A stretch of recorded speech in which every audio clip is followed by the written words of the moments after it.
at the diplomatic side, just to ensure that our diplomatic missions can function. There's been a series of reciprocal actions taken over the last 10 years that have really diminished our ability to operate in Moscow, as an example, and they would argue their ability to operate in Washington. We're going to need to have vibrant diplomatic missions that are able to function normally in order to be able to continue these conduits.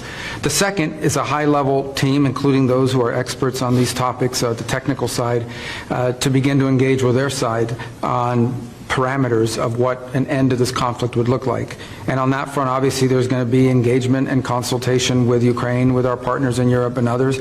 But ultimately, the Russian side will be indispensable to this effort, and so that process will begin. And then the third is, together with those other two, is beginning to engage in identifying the extraordinary opportunities that exist should this conflict come to a acceptable end, the credible opportunities that exist to partner with the Russians geopolitically on issues of common interest, and frankly economically on issues that hopefully will be good for the world and will also improve our relations in the long term between these two important countries.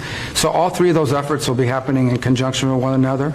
Obviously the diplomatic one is one we hope to move pretty quickly on, because this involves the treatment of our respective missions. The second one will be difficult, which is the question of Ukraine and the end of that conflict.